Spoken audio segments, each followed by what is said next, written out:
Hi guys, welcome to another Keeping It Real with Rob and Ning. We're in Arizona, right?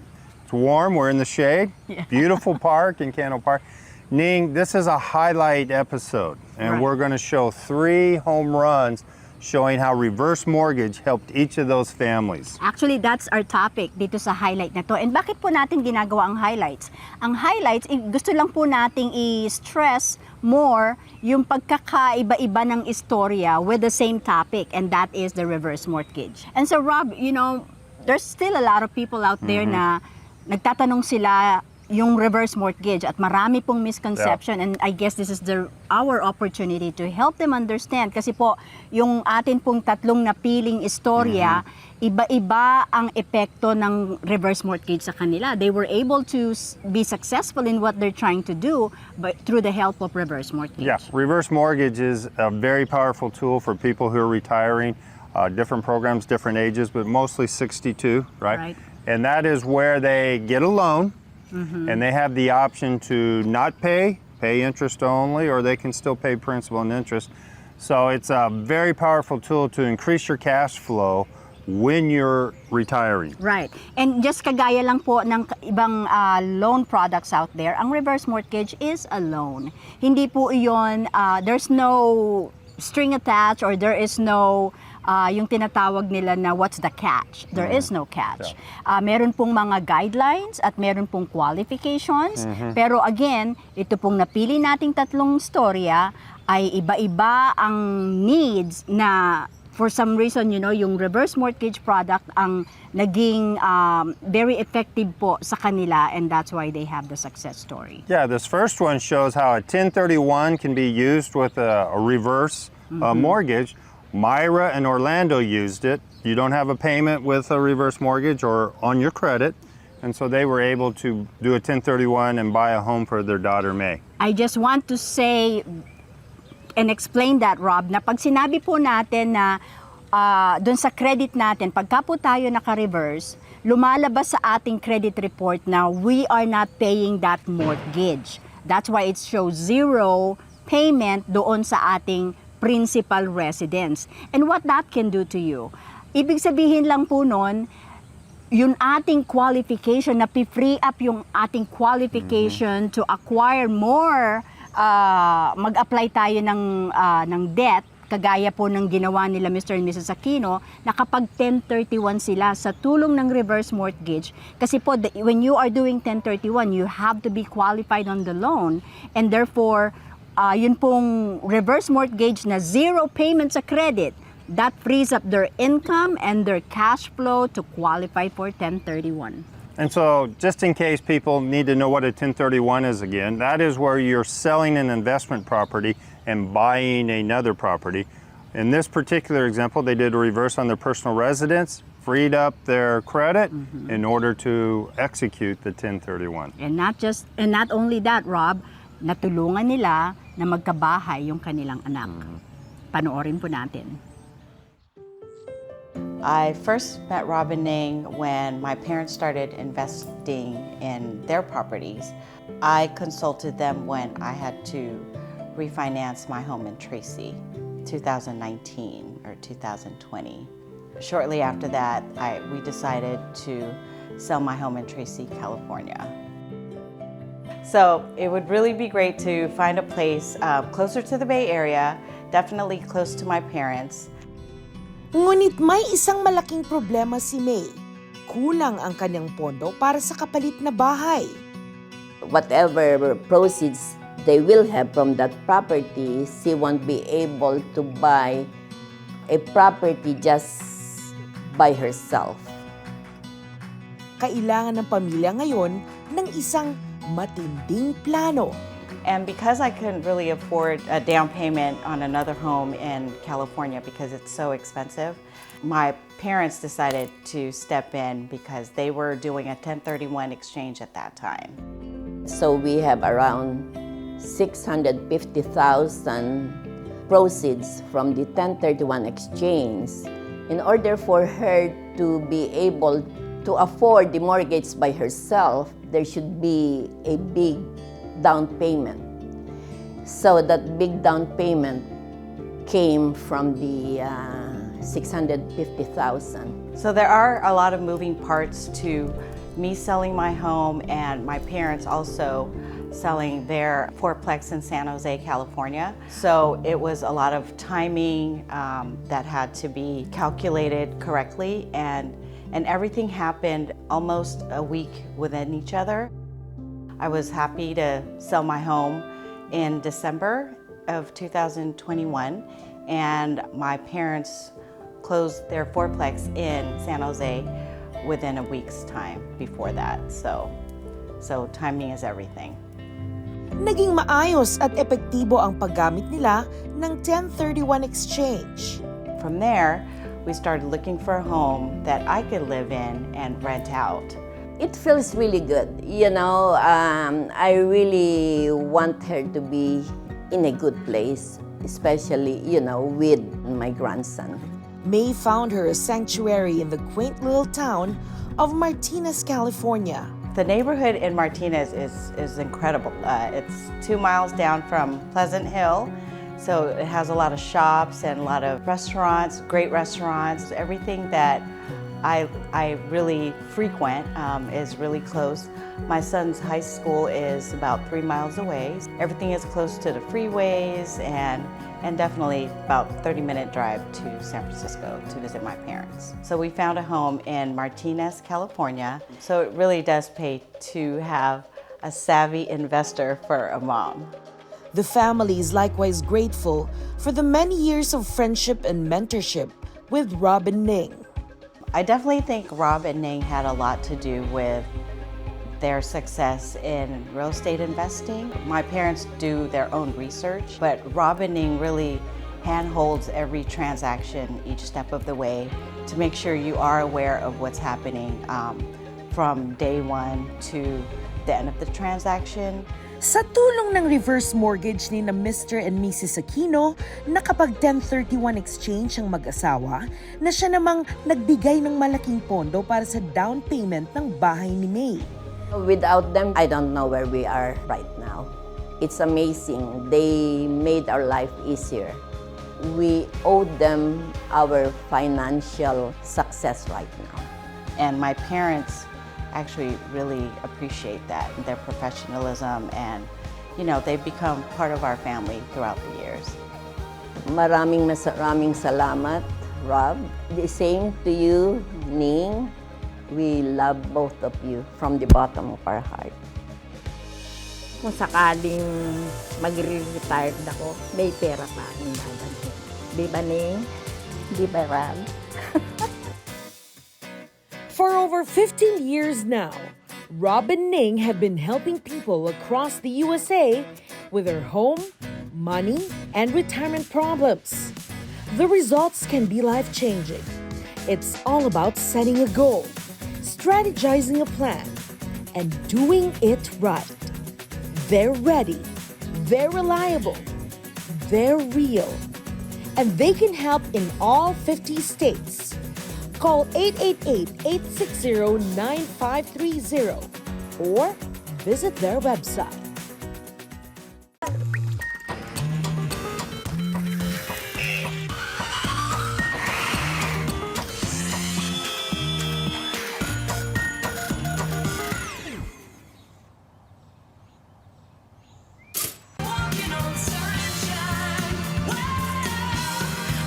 Use the QR code on your screen to ask about no upfront cost solar. Or text the keyword Rob and Ning to 888-807-1119.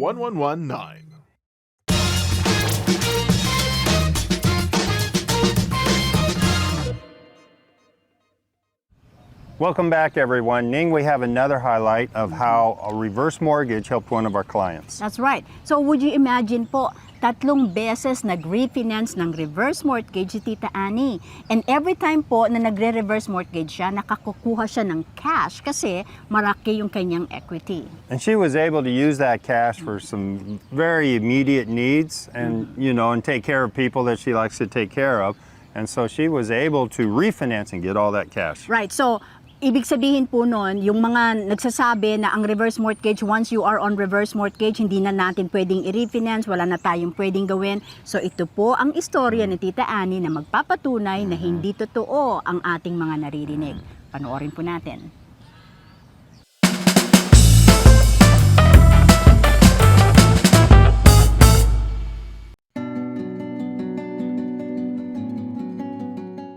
Nagsimula ang kwento ni Tita Annie sa Los Angeles noong 1998 sa poder ni Henry Kodama, isang Japanese-American. Yung asawa ni Mr. Kodama una, ako ang nag-alaga. Nung namatay yung asawa niya, aalis na ako dahil hindi ko na inaalagaan yung babae. Tapos sabi niya, hindi, ako ang alagaan mo. Yun ang istorya namin dalawa. He married me because my paper is only a working visa. So the best thing na madali, pakasalan niya ako. Kaya after about 2 years, pinangalan sa akin ng bahay. May kumaibigan kay Mister ng isang real estate broker. Nangungulit ito na i-refinance ang bahay ni na Tita Annie para gamitin ang pera sa negosyo. Sabi ko hindi pwede dahil bayad na. Pero yung matanda, nakuha niya. Put the house on a mortgage. They borrowed some money. They get some money like, I think like 260,000 or 250,000 from the house, from the equity. Tita and the husbands are gullible. They trust people. And Tita doesn't know everything. Dahil hindi naman siya nakapag-aral, hindi naman siya naintindihan, you know. And they took advantage of them. Sunod-sunod ang pagdating sa bahay ni Tita Annie ng mga bayaran. Ipinasa ang mga ito sa taong umutang.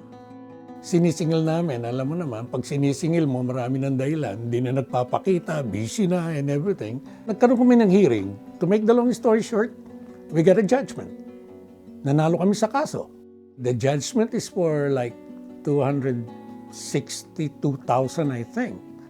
But unfortunately, the investigator told me that we cannot get anything because there is a prior judgment against that person for 300,000.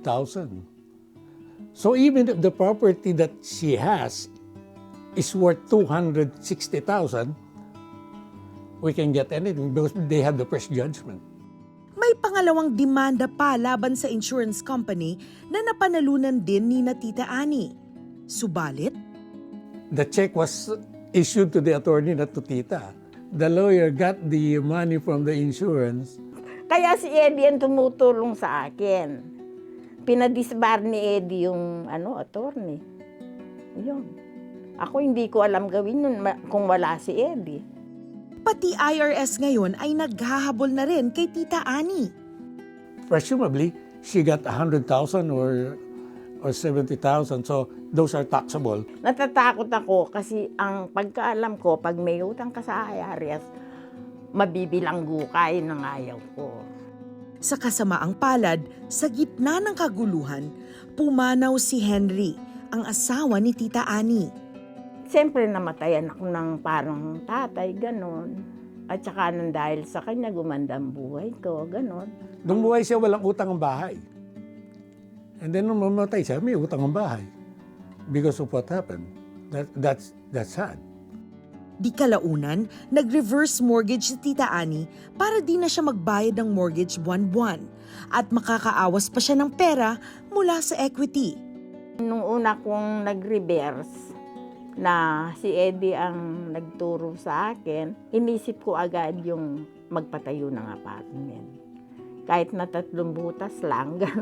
She wants to build an apartment in the Philippines para pag nag-retire siya, yung income ng apartment. So may monthly siya, hindi siya mahirap. Plus yung pension niya dito na pwede niyang dalhin sa Pilipinas. So she can live comfortably. Sa kabila ng maraming problema sa pera, kailanmay hindi ito naging madamot.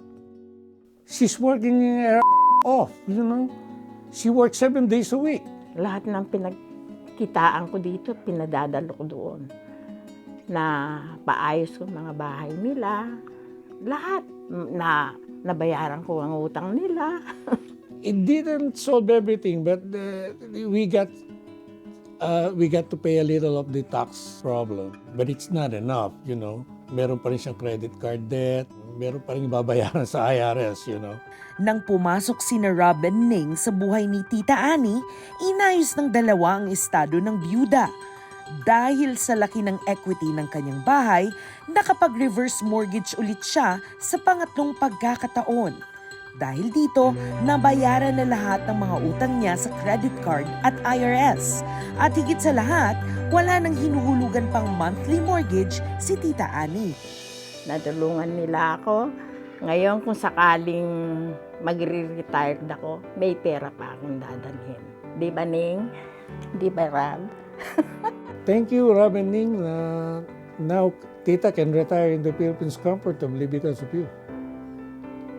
We owe you. Thank you very much, Rob and Ning. From the bottom of my heart, I really, really praise you. Thanks, God. Hallelujah. You know, an update to this highlight reel is, you know, Miss Annie, right? She wanted to retire and go to the Philippines. So we actually sold her property just recently. Yeah.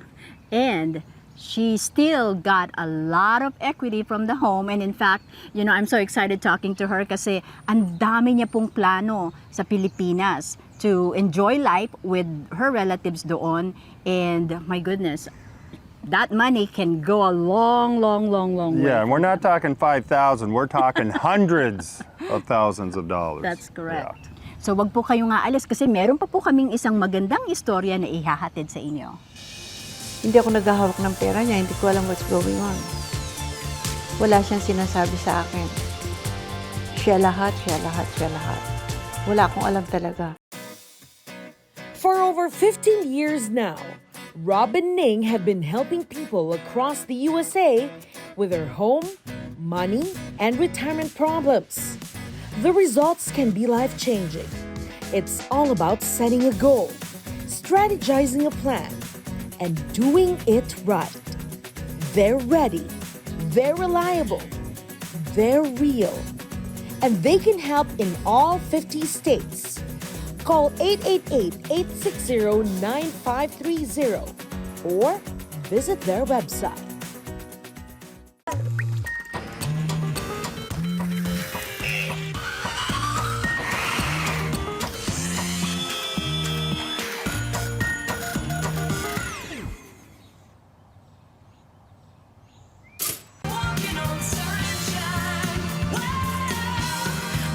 Use the QR code on your screen to ask about no upfront cost solar. Or text the keyword Rob and Ning to 888-807-1119.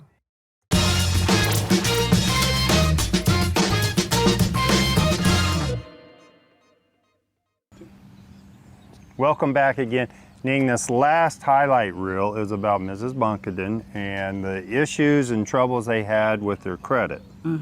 Right. And so, paano po natulungan ng reverse mortgage ang mga bond ko din kahit bad credit? Kasi po sa reverse mortgage, hindi gaanong mahalaga ang sirang credit.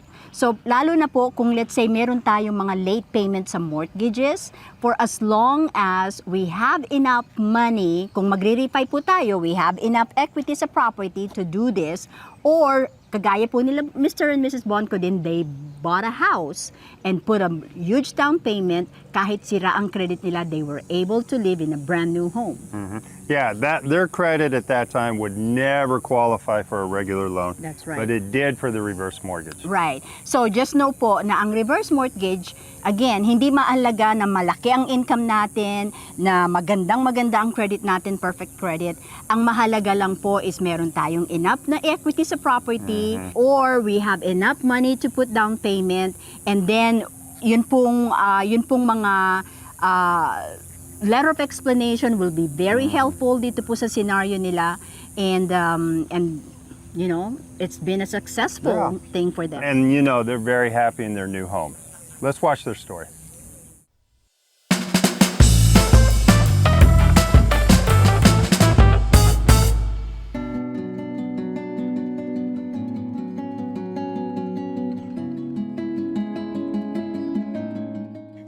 Sapat sa pool para kay Virgie at sa asawa niya, basta pera ang pinag-uusapan, si Mister na ang bahala. Ang asawa ko siya ang nag-handle ng pera niya. Wala akong say. Kasi alam mo, ang dami naming tinutulungan sa probinsya. Mga 7 bata na mahihirap sa Bicol na we always send them money. Ang pinapadala nakikita ko sa husband ko, $300 every payday niya. Kasi very generous si husband eh. Lalo pag sinabi sa anak niya at sa mga apo. Dumating ang panahon na bigla na lang nagbago ang kalagayan ni Mister. Ang sigla-sigla niya noon, ang tali-talino, maliksi. Tapos parang bigla siya nawala na ng lakas sa pangangatawan at saka sa pagkain. Nagsimula ang problemang nung mag-retired ang asawa ko sa trabaho. Mula noon napabayaan na ang lahat ng mga bayaran tulad ng mortgage at credit cards. Ay, talaga nakakalungkot. Pero ang asawa ko hindi niya na naisip yung gawa siguro ng kanyang karamdaman. Habang tumatagal, nagkapatong-patong na ang mga utang. Maliban pa doon, nakatanggap si Virgie ng sulat mula sa IRS na may utang silang mag-asawa na humigit kumulang sa $100,000. I just ignore it. Hinayaan ko na siya. Kasi parang I'm so upset. Tapos iniisip ko saan ko ba kukunin yun. Wala akong say sa lahat. Ito ngayon magkakaproblema, ako na ngayon will take over. Kasi una, hindi ako naghahawak ng pera niya, hindi ko alam what's going on. Wala siyang sinasabi sa akin. Siya lahat, siya lahat, siya lahat. Wala akong alam talaga. Panahon na para humingi ng saklolo. May nagrekomenda na tawagan sina Rob at Ning. Kasi ayun ang sabi ng kaibigan ko si Lisa Asilo na Ning could help you so big. Ganun. She could help you right away. Ang sagot sa gusot, reverse mortgage. Umaksyon kaagad sina Rob and Ning.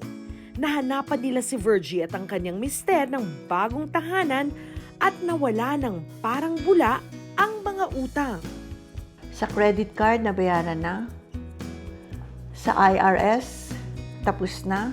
Malaking tinik na nabunot sa aming puso na talagang walang-wala na, bigla na lang lumuwang ang lahat.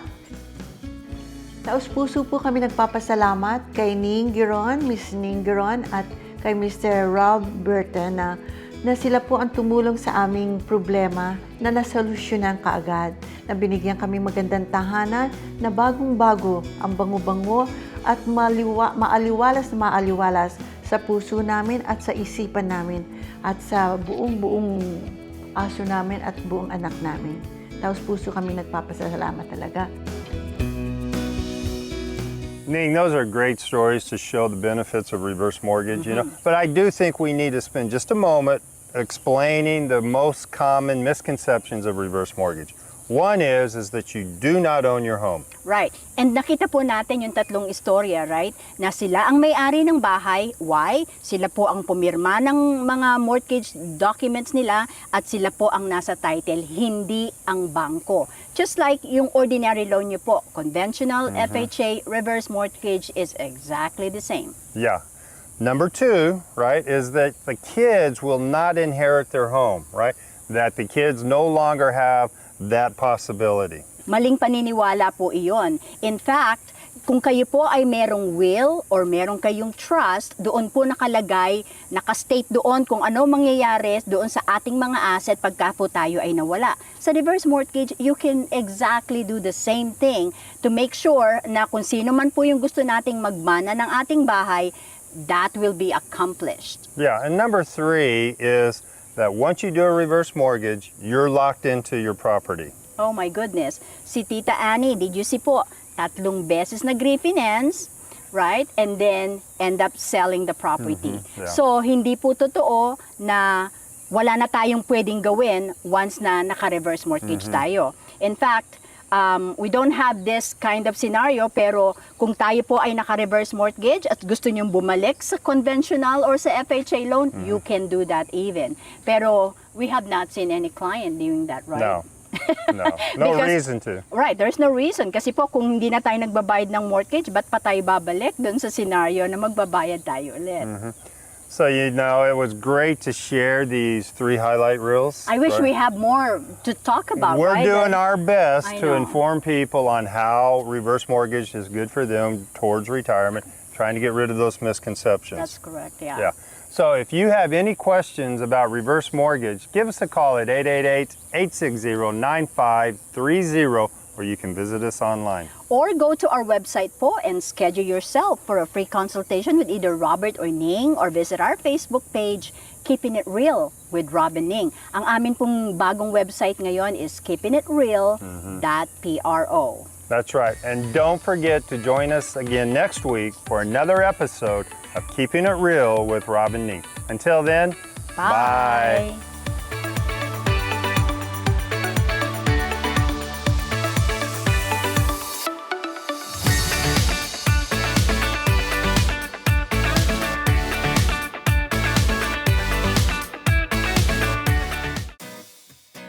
For over 15 years now, Rob and Ning have been helping people across the USA with their home, money, and retirement problems. The results can be life-changing. It's all about setting a goal, strategizing a plan, and doing it right. They're ready, they're reliable, they're real, and they can help in all 50 states. Call 888-860-9530 or visit their website.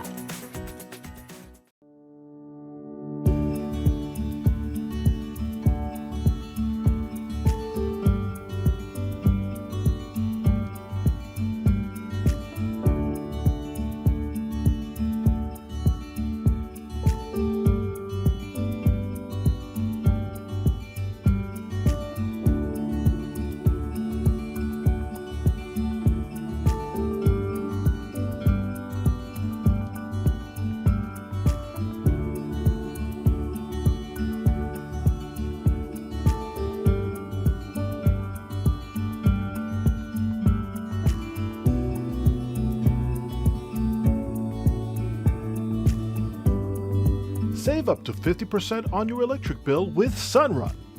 Use the QR code on your screen to ask about no upfront cost solar. Or text the keyword Rob and Ning to 888-807-1119.